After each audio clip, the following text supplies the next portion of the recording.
For years, video games have been accused of making people antisocial, aggressive, or that they rot your brain. But opposing this traditional belief that gaming is an addictive source of entertainment or it's a diversion, research has proven that there are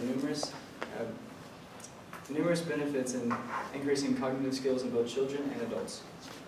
Now, personally, I have played video games for several years, but I also did research to figure out what abilities you actually gain from playing video games. First, I'll tell you about some common fears, and I'll tell you how they're not true. And then next, I'll tell you how it helps master your skills. And next, I'll tell you some study results about video games. And finally, I'll tell you how you as an individual can practice strengthening your abilities with video games. First, let's look at some common fears about video games. So the first one is that they promote social isolation. So according to an MIT professor, Henry Jenkins, he found almost 80% of gamers tend to play with friends, and 33% of gamers tend to play with siblings, and 25% tend to play with their spouse or their parents. Now, a large percentage of games coming out today are meant for like social interaction, you playing with other players or playing with someone in the same room. And so there's kind of been a move away from playing by yourself video games, and they're kind of rare to come out now. The next one is that video games are addictive. And video games are enjoyable, and if you have an addictive personality, then you probably might be addicted to video games if you play them a lot. And that can be bad, as binging is not good, but it also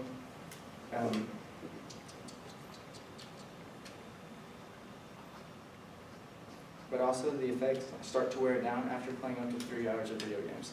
So it's best to stop after 3 hours and take a break. Next is that gaming is a male hobby.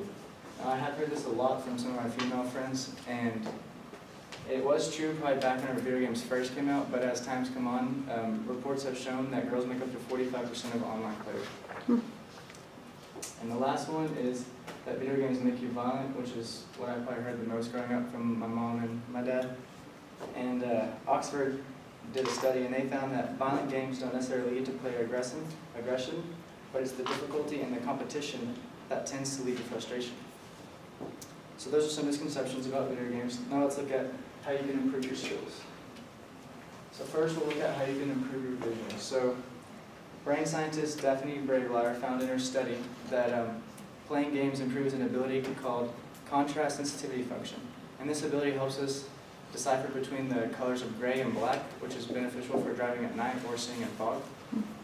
And this sensitivity also helps you track several objects at the same time and pay attention to a series of fast-moving movements.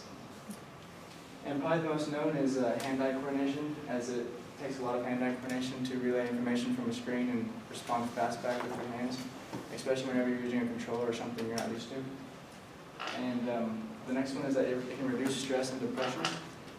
University College of London, the researchers found that they found a positive correlation between the total number of hours spent playing video games and the overall recovery from work-related stress. And they found that simple games tend to be the ones that mostly improve your mood and reduce anxiety just because they're simple and normally easy to play. And the last one is that it can help your attention and decision making. So scientists from the University of Rochester have discovered that video games train people to make the decision faster.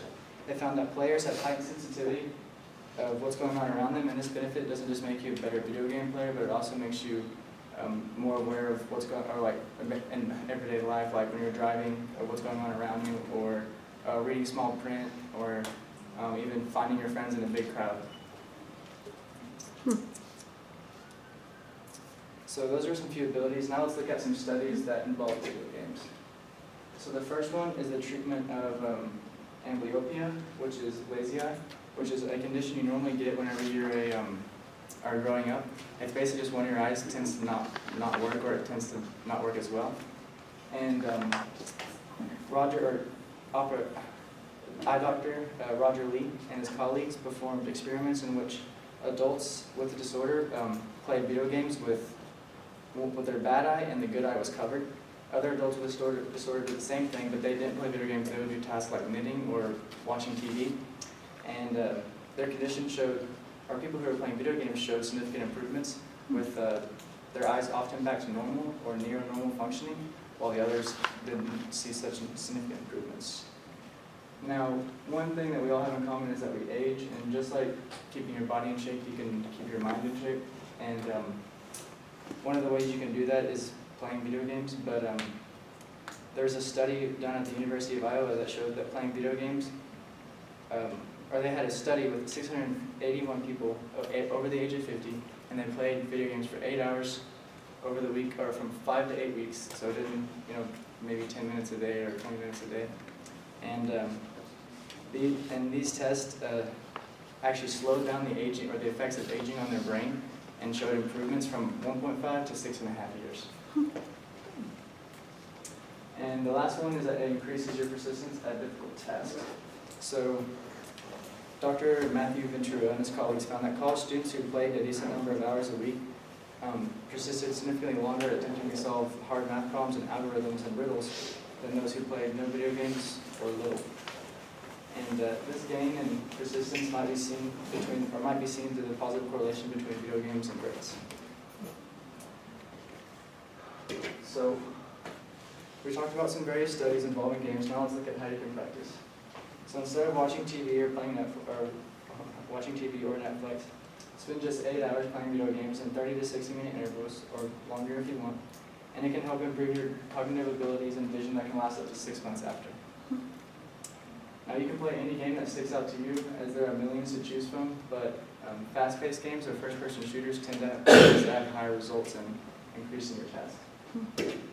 And in conclusion, I reviewed about some misconceptions. I explained how they can benefit you. I showed you some results from some studies, and to me it honestly doesn't sound like your brain's going to rot if you play video games.